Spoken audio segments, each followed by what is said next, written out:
How's it going, ladies and Bruces? I'm Bobby Sixkilla and welcome back to Sekimeiya. Now, we just travelled back in the past again, and now we've just appeared in the event room after Shiroi and Sai had also gone to the past and disappeared without a trace. I don't really know what's going on anymore, apart from the fact that Sai's a bitch. So I don't really have anything more to add. Let's jump in, shall we? I found myself standing up at the middle of the event room, looking at the covered cabinet. That time, the instantaneous pain of the Sekimeiya surface had been interpreted by my brain as an electric shock more so than a burn. I won't be able to deduce much if I appear here, where I've been so many times. I was here just before I went to the staff room. But I knew that amount of time I'd travelled was an entirely different deal. While I shouldn't have been too far back, nothing was for certain. I was about to check inside the cabinet when a sound stopped me. Someone was still there. I'd come from hallway A, so I cautiously went to check. What I saw, though, was something I hadn't been ready to see. It's me. It's totally me. I saw my own back walking away. I immediately understood where I'd gone, definitely more than 15 minutes back, to the point where I'd circled around the hallways of the crystal floor. When my past self disappeared toward hallway C, I calmly stepped out of the room. I knew I'd come from the other door, and that I wouldn't see myself. I see, so I went about 20 minutes into the past, and I can't precisely know what point the location was based on. Most likely a recent one, though. So I wasn't any closer to understanding anything. At least, by that point, I could be sure that that time the Sekimeiya spent out of the cabinet was related to the distance travelled, and that they weren't equal. More time was travelled than the Sekimeiya spent building up, at least at 15 minutes and above. I put my hand in my right pocket and saw that I had the locker key. That meant that the replicated location was restricted to the time where I'd been in the event room after I'd found it. I could make out that it wasn't Naomi's. In any case, I had a little while where I could move, while my past self protected the Sekimeiya. As long as nothing happened to the present me, I'd be able to enter the staff room right after I travelled from it. I was almost intimidated by my past self, who was very close to me and putting conscious effort into hearing any noise, until he shut himself in the staff room. I wouldn't be comfortable looking around for anyone. Then again, it was incredibly unlikely that Shiroi I was searching for was close by. So I decided I'd start to go up already. Feeling forced out by an old version of me I'd been minutes prior. Realizing how ridiculous it all was, I walked to hallway C, making little noise. Something that I hadn't seen before caught my attention. It was the drop of blood Shiroi had spotted next to the stairs. I looked at it closely and determined that it was just about to dry up fully. This one has to belong to Sai, the others are too old to match the blood he had in his mouth, but this one fits perfectly. Could he have travelled, replicated the blood in the past, and left older looking drops? At that point I had no idea, but I felt certain that something was abnormal behind all the drops we'd found. If I had to take Sai's word for it, the one in the lobby belonged to Shiroi. While he hadn't known about the one in the event room, it wasn't only that I didn't want to believe it, but that I also didn't know how it could be true. It might have been related to the other Shiroi I'd seen, but she hadn't appeared injured during the brief moment I'd seen her. I walked up the stairs since I wanted to look through every floor. I thought about making my presence known by using the elevator, but I decided against it. I arrived on the second floor and felt once again a desolate atmosphere. I wasn't sure what my goal was anymore, but I looked around the bathrooms and partitions. If I was alone, I wanted to be sure about it. While a hiding person might have been nearby, every time I opened a door, I felt my heart resonating within me, remembering that it was possible. I was about to find what the culprit had done to Sai and Shiroi. I forcibly expelled that thought from my mind. There was no way Shiroi could suddenly die like that. But as much as I tried to reassure myself of that, Mia's abrupt end pressed down on the back of my head. Only one thing backed me up. If the Shiroi with different clothes had been a result of a future travel, the original Shiroi must have been safe. After dealing with the second floor, I went to the third, finding my existence there surreal. Reluctant to find anything, I repeated the process above and felt my isolation continue to intensify. The fourth and fifth floors weren't any different. Was someone still deliberately hiding from me? If they were the culprit, why didn't they just try to kill me? I was in the perfect defenseless position, so if anyone wanted to harm me, it was their best chance. Going off the fact that nothing had happened to me yet, I tried to feel a bit calmer about my own safety. As usual, I first glanced inside the floor 6 bathrooms to see if they were empty. Subsequently, I entered the 3 partitions, but I didn't see anyone either. Lastly, I walked up to the attic's door to search through the final section of the tower. I instantly understood that I'd forgotten a very important detail. I couldn't open the door since Shiroi had recently locked it. Not only that, but she kept the key on herself. This isn't good. I'm locked out of the attic. Could it be that they appeared inside and can't exit? I knocked on the door and yelled Shiroya's name a few times, but there was no response. It doesn't make sense though. If Shiroya appeared in the attic, her replicated location wouldn't yet have had the key, but Sai definitely would have appeared with it, since he was able to chase us inside. And even if neither of them has it, they still have the elevator. From the inside, they could freely call it and go down. Of course, unless it had been disabled somewhere. I hadn't been checking every elevator door, which I realized had been a mistake. I tried to open the door on the 6th floor, which proved that the elevator wasn't there. Calling it might have been a bad idea. It would prevent me from knowing where it was.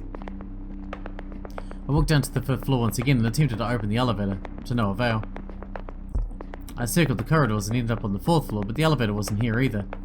I felt like the next attempt might have been the right one because the 3rd floor was where Shiroya and I had been intercepted. And as I suspected, the door opened. It hadn't been used since then, I suppose. I wonder if Sai had prepared something in case we used it to escape. Regardless, the door was closed, so it couldn't be called from the attic. It was as frustrating as it was scary to think of it. Had the culprit been in the attic and prevented them from leaving? I discarded that thought, wanting to believe that they'd appeared outside the tower. Could that be it then? Though, if Shiroya had appeared outside the tower, she would have told the police about the secret door. It would have been knocked down from the outside as soon as she had disappeared. No matter the case, with the key, the attic was the perfect place to hide from me. If the other Shiroya was still present and had it, it was possible. I wouldn't see her in the next 3 hours. While her face and body had been that of Shiroya's, I had no trouble accepting her as the same person. I'd only seen her for a couple of seconds, but every part of her presence had felt alien, and even the Shiroya I was with had thought that they couldn't be one and the same. I was very unsure of what to think. I'd done all I could on the office floors, and I had to accept that entering the attic would be impossible. I started to go back down, paying as much attention to my surroundings as possible. Soon my quiet steps reached the last staircase, leading to the floor where my past self still was. I knew I hadn't looked through every room below yet, but I still felt that task to be too imposing and uncertain. Knowing any sound could alert the Atsuki in the staff room. So I decided I'd first look through hallway A, which Shiroya and I hadn't had time to start before Sai had reappeared. Then, I'd wait for my past self to disappear. I carefully walked down the stairs and directed myself toward the storeroom. I hadn't been in it since Sai and Shiroya had travelled, but there was no change that caught my eye, as knowing whether the door had recently opened was impossible. As soon as I opened the next door, something stood out. One of the cabinets had its lids open and leaning on the wall. I frowned while trying to understand if it was really that strange. Inside it was Isla. It was the cabinet where she'd been found. I knew, though, that the last time I'd been there, it had been closed. And that was just before I saw Katai's death. I looked at every room, and there was no way I left this cabinet open. Was it a confirmation that someone else was still with me? Sai and the other Shiroya were the two likely candidates to have done it. I was more confused than surprised. Why would someone have opened the cabinet and left it open? I didn't want to continue exposing such a tragic sight, so I closed the lid very slowly, not making any sound. I scanned the rest of the room, but I found nothing else of importance. Afterward, I proceeded with the search, my expectations of finding something slightly higher. But every room was empty. I still didn't want to make any accidental noise, so I only took a peek at them. I finished at the security room, where Katai's scene of death hadn't undergone any significant change.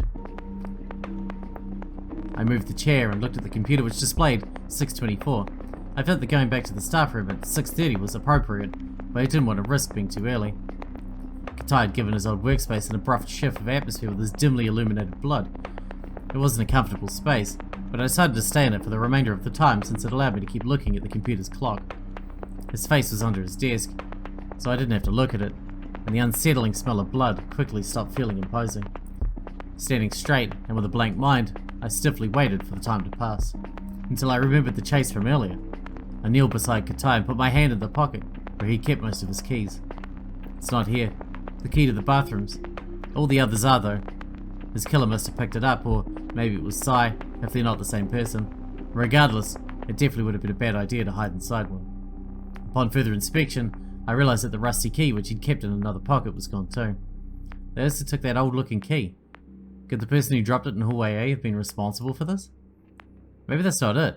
I've been thinking that someone could enter the tower through the storeroom, but If that key belonged to that door, maybe they needed it from the outside. I'm not sure they would have picked it up to appear in the past with it, though since their replicated locations holding the key, it would all be inside the tower. Unless I go back to thinking about thought-up loops, I suppose, there could be something that would work. The culprit took the rusty key after killing Kataya and walking out of the tower through the storeroom, which was open. They created a location outside the tower where they were holding the key that could be replicated. Then, they re-entered and used the Sekimeiya to go back in time. In the past, they appeared outside the tower holding the key, so they were able to unlock the door and re-enter it with something that they'd obtained outside, like a knife. They left the door open so that the past self could exit with the key and create the replicated location. Would that work? The key isn't here, so I can't even attempt it. If the culprit's plan was to leave with the Sekimeiya, though, they would have been able to achieve it very easily by doing this. I stood back up, trying not to meet Kataya's look. When I glanced around the room again, I became aware of an obvious detail. Hang on, this is strange. The computer screen is lit, meaning that someone used it in the past 50 minutes. I remember that when we found Kataya's body, it was exactly 5 o'clock, so it's been far more than that. I suppose Sai did say that he'd seen Kataya's body. That might mean he saw it after us, then unless someone else was here semi-recently. What I found most strange was that the 3 screens looked exactly like they had at 5 o'clock. 10:04, cameras disabled and associated footage erased. That same message was on the side that I dragged it to, and behind it was a security camera program. I grabbed the mouse and clicked on its accept button. The program used a pretty complicated interface, and I didn't know what many things meant. As I'd seen before, there was a list of all the cameras on the left. When I looked at it again, I saw that one in particular was selected, named Recam 1201. I brought the cursor to it and tried to view it. But an error sound played, accompanied by the same message, 10:04, cameras disabled and associated footage erased. It appeared we really couldn't look at the footage, but the message still felt too obvious of an incriminating attack to Kataya. I let go of the mouse and stepped aside from the computer. I tried to think if the selected camera meant anything, but I had nothing to work with. Instead, I did what I planned to do and managed to let go of my thoughts until the time came. At 6:30, I walked to the door and left the room. It was time to reunite with Sekimeiya, so I went to hallway B through the event room. The staff room was closed. Like I'd left it, a little tense, I stepped up to it and turned the knob. I pushed the door open and saw the grey Sekimeiya on the floor. Since everything has gone as expected, I entered, reclaiming my place as the sole Atsuki. I was relieved that nothing strange had happened. I knew that I couldn't stop looking for Shiroya yet, so I picked up the Sekimeiya and put it in the newly accessible locker. It's good that I still have the key. If the replicated location had been from earlier, I would have lost it. I should have travelled holding it, just in case. I left the Sekimeiya above and closed the door, then I proceeded to lock it, so that I would be able to wander around without leaving it easily reachable for anyone. I quickly became indecisive. Perhaps it was smarter to bring it with me while I searched, to use it as an escape method if I suddenly got attacked. Having to constantly fear my death was disheartening to say the least. While I decided, I sat next to the middle lockers. Maybe staying there was a better idea. I couldn't access the attic, but it was clear that whoever might have remained didn't want to show themselves. I felt I had to look through the hallway B rooms before deciding to stop. I prayed that Shiroya was safe, but I could only assume that she wasn't nearby anymore. I might have already been in the tower for longer than the initially proposed 12 hours, adding all the time I'd relived by travelling through time. I must have been minutes away from meeting the mark. Although thoroughly regretting having set foot inside this building, I stood up to make sure a nightmare didn't await in hallway B. I'd thought many times that the previous hours might have only been a dream. Had I already accepted the reality in which time travel device existed? No matter what the events were leading up to. Would the world undergo a drastic change upon being exposed to the Sekimeiya? I'd wanted that day to be the first day of my new life with Shiroya. But was it set to be a turning point for every human being? The item I just locked away. What was it going to be responsible for? I'd sensed it almost broke earlier, which could have been for the better. I was walking to the door when I turned to glance at the locker. The thought of breaking the Sekimeiya crossed my mind, but it wasn't why I kept staring. There was something on the floor to the left where I'd been sitting. I approached it and saw a small piece of paper hastily folded. Naturally, I frowned. I didn't recognize it from anywhere in the tower. I grabbed it and looked at its contents. A few lines of text had been written in black, but before I read it, I'd already stopped breathing. A single peek had made my hand begin to tremble, and my thoughts collapsed entirely.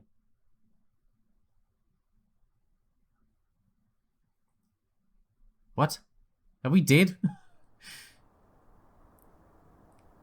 Are we okay? What just happened? One day before the afternoon ended, you could see the figures of two young students on a bench, letting a cold breeze hit their faces while they looked at the park that they'd grown to love. They'd been talking for a while, so they proceeded to quietly look at the younger kids run around, making good use of the last few minutes of sunlight. They were a boy and a girl who had known each other for many years. For that reason, the level of trust they'd built let them feel warm and at peace just by being next to each other. Soon after the kids left, they would do so as well.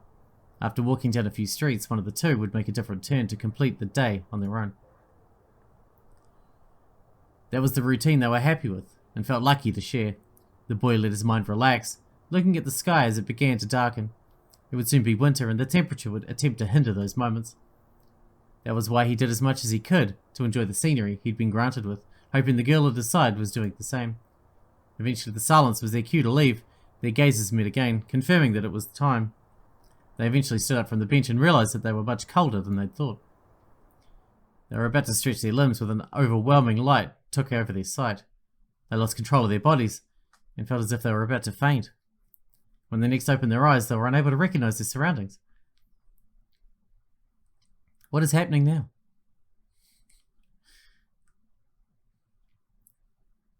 They were together and were starting to throw out questions to each other. Despite what they'd experienced, they felt well physically. The rooms they found themselves had a very haunting feeling to it. It was dark but spacious. Neither of them knew where they were, and they quickly saw that there wasn't a door in any of the walls. Their experience had felt so surreal that just by seeing the other was still there, their hearts refrained from building up terror and panic. Trying to stay calm, they looked around the room to find any clue to their whereabouts. Very soon the girl spotted a few words on the floor. When the boy read them, they could only share stares to see how the other had interpreted them. Both of you will spend 100 years in this space. Once you exceed that time, you'll be brought back to your lives, but only one of you will keep your memories of your stay here. They kept reading those ridiculous words, left in pink on the floor. Despite how nonsensical they sounded, they didn't question them. The room had 2 beds, no bathroom and no kitchen. Not the conditions any human could live in. Close to the letters, they found another strange sentence. It said, "Once a day you can ask for an object to materialize, and the previous one will disappear. This is only as entertainment, so that your minds don't break." Instead of laughing at it, the boy tried it out. The way he attempted it was by thinking about the object he wanted to create. Instantly, in mid-air, a red ball appeared. After gravity made it bounce on the floor a few times, he was left speechless by the result of his thought. When he explained what had happened to the girl, they understood their fate would play out as predicted. They'd spent 100 years in a bizarre world where their thoughts could materialize items, but they, themselves, were restricted by the 4 walls of the room. So the first thing they did was speak to each other. In their immediate future, it looked like a nightmare might have awaited them. Being trapped in a single room where they couldn't die sounded terrifying. But since they were together, they attempted to reassure the other by starting a pointless conversation about what had happened. When they realized it was working, the conversation stopped being forced. Neither of them looked particularly afraid, let alone terrified. They kept talking like they would every day after school, knowing what their future potentially held in store. The dreamlike setting they had been forced into didn't seem like much of a dream to them. Why had they been trapped? How were they going to survive for 100 years? Why could their thoughts materialize objects? Jesus, I got all the wrong questions there. They knew all those questions were valid, but they simply accepted things for what they were. On the floor was the red ball, which had been the boy's first thought in response to the words he'd read. They weren't going to start playing with it, but something new every day sounded like a curious proposition that could keep them sane in the far future. They soon understood that there was no way to measure the time, so they'd have to count the days themselves using the daily objects. It had been late in the day, in their old world, and their physical tiredness had carried over. At one point they decided to lie on their beds and quickly fell asleep. Before doing so, the boy thought about what had happened. He was surprised not to feel many negative emotions nor the desire to go back to the real world. He couldn't call it being carefree, but he woke up well rested nonetheless. The ball was still on the floor, and they could only create a new object when it disappeared. Soon, when the girl woke up, they exchanged sleepy looks they'd rarely ever seen on each other before. It was still the first day, but they'd already felt comfortable. Accepting that nothing had been a dream, they started to talk and began a long bed-to-bed conversation. Even when it ended, they didn't feel alone. That prevented them from seeing their future as grim. 3 days later, nothing had changed. They were perhaps as far from home as any person could be, but they still found themselves able to produce any topic and talk naturally, appreciating that they had each other more than ever. They'd agreed that they would trade off on deciding an object per day, but they quickly found that they didn't have many good ideas. The girl had always wanted a spinning egg chair, so she thought of one big enough to put her whole body in. It turned out to be exactly as she'd wanted it, so she spent the full 24 hours inside with a joyful expression. The next day the boy couldn't think of anything. He thought of trying to spawn food, curious to see what would happen, but after running down some failed ideas, he decided to call for the same chair. It would soon be the girl's turn again. She was looking up at the red top of her chair, while the boy stared at the room's ceiling in the same way. Suddenly, words vibrated through the air. "I love you." The girl peeked out from the chair in disbelief at what she'd heard. She saw the boy who had been her closest friend for so many years nonchalantly lying on his back. But that was far from how he felt inside. He couldn't believe he'd said it. Just after those three days, her overwhelming presence had prevented him from holding back what he'd been wanting to say for years. He'd always wanted to tell her how much he'd enjoyed being with her, and how thankful he was for it. But he never knew how to truly express his affection. That was why he'd grown sad, knowing that their relationship had been built with only implied trust and fondness. For that reason, the first time he let his emotions burst out, they'd automatically taken the form of those simple words. While he'd been wanting to say them for a long time, he wasn't scared the reception might have been negative. He'd simply never been able to bring himself to do it, justifying it as being disconnected. As soon as their new reality had been presented to them, he understood that he couldn't spend all that time suppressing his honest and natural feelings. And after saying it, his heart was pounding, like it was trying to break out of his body. He'd imagined the situation and many different outcomes, so he continued to look at the ceiling, awaiting the one that would actually happen. He kept his mind as serene as possible in the eternity between confession and response. He was prevented from leaving the room, even if he wanted to. "Really? I definitely didn't think so. That's surprising." She had a smile on her face and looked genuinely happy. Looking down and seeing it, the boy sighed in relief, knowing that no matter what would happen, he wouldn't regret having said it. But as it turned out, that wasn't the end of it. "I've liked you for a long time. I was pretty scared to say it." Keeping the same smile, she let him know his feelings were shared. The boy wasn't sure how to feel or respond. He wasn't good with his own emotions, but if he'd looked at their situation from the outside, he would have thought that both of them liked each other. Despite that, he never truly believed it. He managed to start up a conversation so that the mood didn't fade. There were many things they wanted to say and many questions to ask. The girl knew her chair would soon disappear, so she left it for her bed, where they kept talking until they fell asleep. That was the beginning of the time they spent together. They had so many moments to reminisce about, and so many things they wanted to do. The days began to pass, and the same uplifting atmosphere stayed with them. Once he'd made the necessary step, the boy started to open his heart, no longer restricting himself. Elated to see it, the girl responded the same way, strengthening the unbreakable bond that they'd built over the years. One day they kissed. It brought them peace in the already peaceful room, and it reminded them of the park they were so far from. The chair kept getting brought back every so often. One day, the boy tried it and understood why the girl liked it so much. Glad to see his liking of it, she joined him inside. They had never felt as close as that, but the relaxing sensation let them spend an entire silent day together, content to be living in the moment. At one point, the girl got confused, thinking the 24 hours must have passed, but she realized that this boy had already silently prolonged the duration, so she continued resting her face next to his. Similar days continued until they'd spent months together. Despite that, no second had felt stagnant. They continued to enjoy their stay, seeing each other the same friend they'd always gone to school with.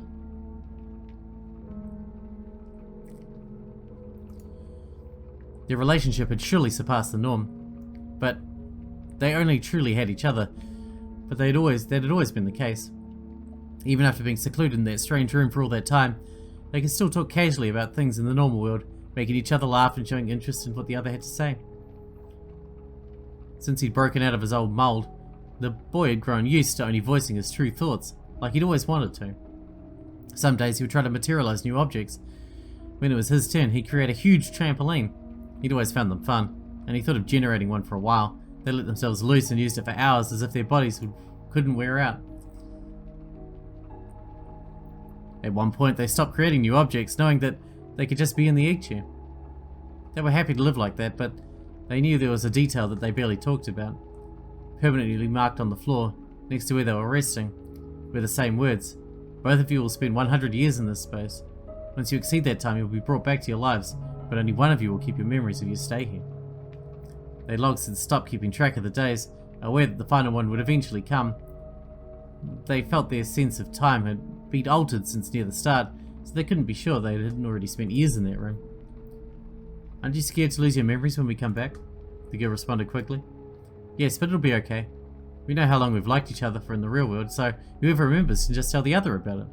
There are so many things I want to do with you, once we're back. Since one of us will remember, we can do all of them and more. Alright, whoever keeps the memories will confess to the other as soon as we come back. Then, they would live the life they've been talking about for so long. That was their promise. They'd grown to love that room, and the relationship they'd forged thanks to it. It was just a prologue for the inevitable return, but both of them saw it as much more than that.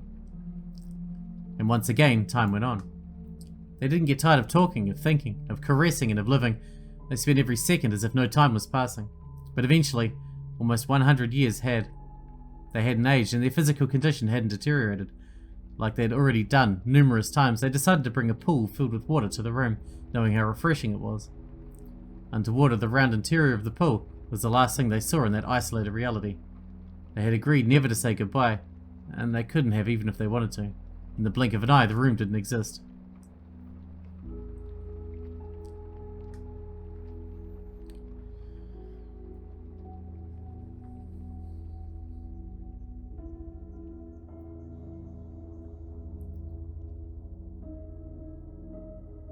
And we're back where we actually got taken away. And one person would have lost 100 years worth of memories. Next to the bench, a boy and a girl looked at each other. One was staring into the other's eyes, whereas the other had simply returned the gesture. What's up? The boy froze. Was it really over? Did the girl in front of him really not remember anything of what they've experienced together? Is anything wrong? He had no idea what to say, but his own words echoed in his mind. Alright, whoever keeps their memories will confess to the other as soon as we come back. Hey, did something happen?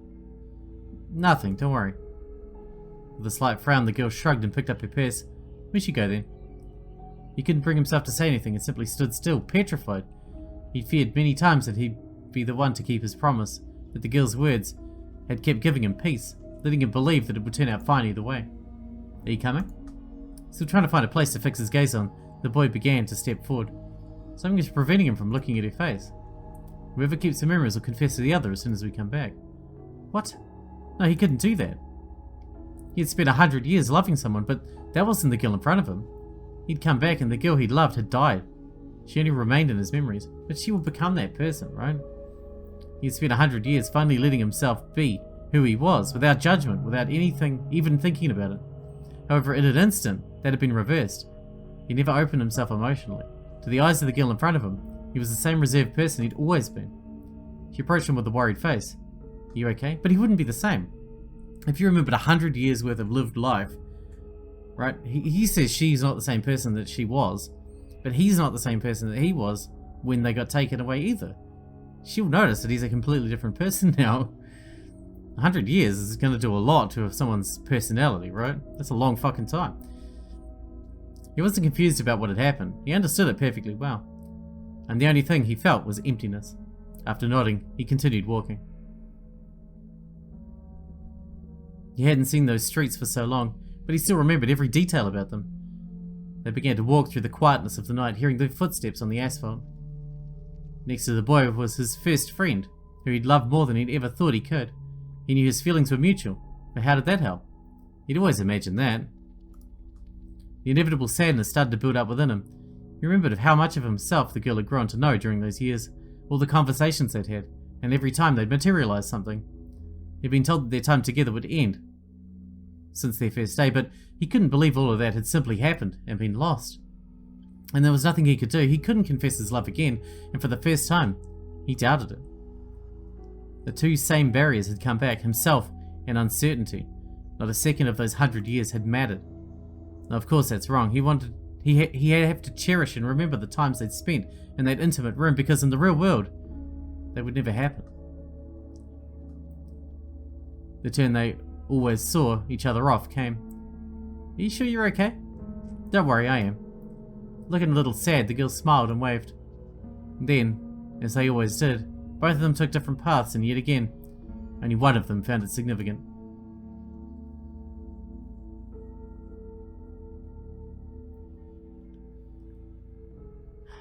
Come on, dude. Grow some balls and confess to her, you son of a bitch. How dare you not confess to her?